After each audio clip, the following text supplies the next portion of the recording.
Kumai, mi nome é Soraya Molina Arndel. Efésios 2, versículo 1 teco 10. Deus está libra gente de morto para meio de Cristo. Tempo, você também estava espiritualmente morto. Para motivo de vosso acto de desobediência e vosso pecado. Você estava seguindo mal caminho de mundo aqui, caminho de esum que está encabeçar e poder de delaira, o espírito malvado e mes está fazendo seu trabalho agora aqui de mente de estar com não que tende de Deus. Tempo, nos tur, tampouco não quer atender. E não estava viva segundo nos mal desejos. Não estava fazendo o que nos culpa, estava desejar e o que estava dentro nos mente. Mescos, que tur sobre a gente, nós de nos mes estava destinado para sofrer o de Deus sua rábia.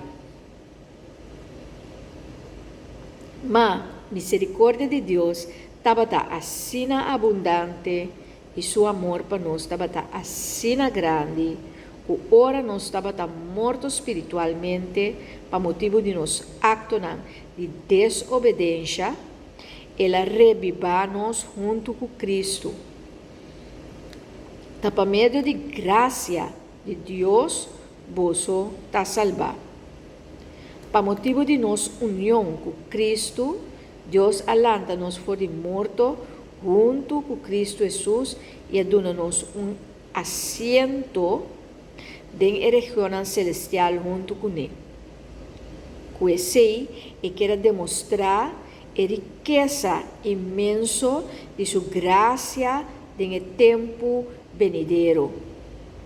Basar riba a bondade que ela mostra-nos em Cristo Jesus. Mas sobre você está salva por de graça de Deus, para meio de fé em Cristo. Então você não tem salvação a base de você mesmo esforço, mas é regalo de Deus. Não por fazer nada para ganhar. Ya não rende, não por broma. Mas sobre Deus hace nos lo que nos está. Em Cristo Jesus, Ele cria nos para fazer boa obra. Assim, nos por cana de caminho de boa obra, que Deus a preparar para nós.